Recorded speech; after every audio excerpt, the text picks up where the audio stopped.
The title for my article is An Approach for Determining Antibiotic Loading for a Physician-Directed Antibiotic-Loaded PMMA Bone Cement Formulation by Gladius Lewis, Jennifer L. Brooks, Harry S. Courtney, Juan Lee, and Warren O. Haggard. So antibiotic-loaded polymethyl methacrylate, which is known as PMMAs, bone cements, which is also known as ALBCSs, are used worldwide for joint replacement such as your total knees and your total hips.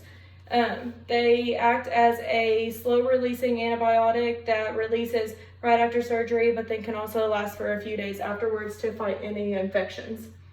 While there seems to be a few different brands of this, a lot of them are approved by physicians worldwide for all the total knee and hip replacements.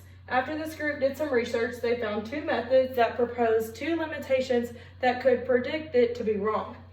First, the activity in the eluate against organisms was not included in the list of cement properties. And second, one property found was fatigue was 15 MPa, which is considered to be way higher than what the normal load or pressure you would have on a total knee replacement where the cement is actually located. They now have a new method for determining the cement properties by finding the function of antibiotic loading, performing correlation analysis, and applying a nonlinear minimization method. They have four different groups. Sets A, B, and C all have the daptomycin in it, which is the antibiotic, and then set D, which is your control group, does not have it. All it has is the cement base. They performed fatigue tests to determine the profile of the elution of the antibiotic from sets A, B, and C in a phosphate buffered saline at 37 degrees Celsius and determined the activity of eluted daptomycin in sets A, B, and C. Set A had 0.9 grams of daptomycin and the 40 grams of cement powder. Set B had 1.8 grams of the daptomycin and 40 grams of the cement powder. Set C had 4.4 grams, so much higher, of the daptomycin and 40 grams of the cement powder. And then set D just had 40 grams of cement powder. So that is your control group. Once the cement was mixed, it was injected to a silicone mold that had the looks of a dog bone. Before testing, they were immersed in phosphate buffered saline at 37 plus or minus 1 degree Celsius for 7 days. Uniaxial tension compression constant frequency fatigue tests were conducted for each set and at 4 different stress levels: the 20 MPa, 15 MPa, 12.5 MPa, and 10 MPa. Each test was performed until a fracture occurred or until a runout happened. The runout was considered if it reached 1.557 million cycles. The fatigue limit of the cement was estimated through fitting the Algive equation. For the elution test, 3 were randomly selected and weighed using an analytical scale, then placed in a 15 milliliter centrifuge tube. This tube was then placed in an incubator at 37 degrees Celsius, and the test tubes were tested on 8 different days, and the best fit relation was derived between the daptomycin concentration and the estimated elution rate was computed. Over here we have our results.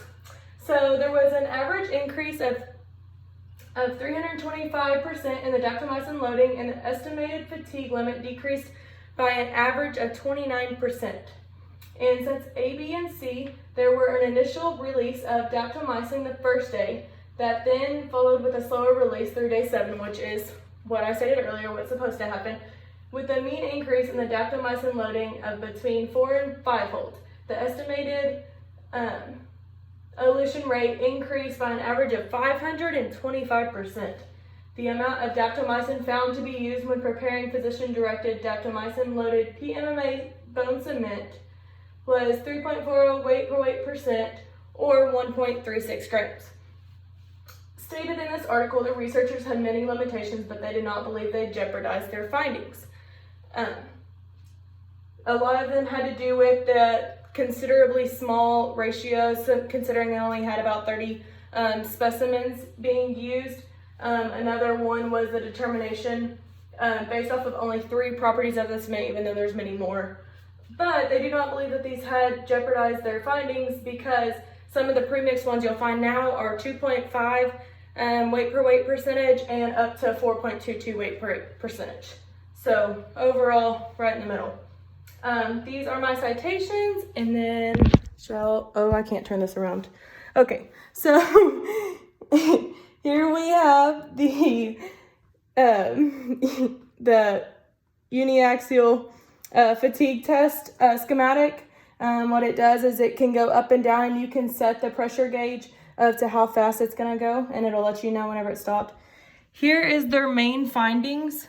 At 20 MPa, you can see that set A is greatly higher than B and C, but B and C are pretty close. And for trial B and C, it's kind of similar. A is always higher, but then for set D, you see that A and B are a lot closer and C is super low.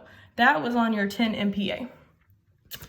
Figure 1 up here is just a flow chart showing the overall plan for their, for this research. And then lastly, we have our reaction for the PMMA. You have your methyl methacrylate, which is your monomer, added with benzoyl peroxide, which is the initiator, and then adding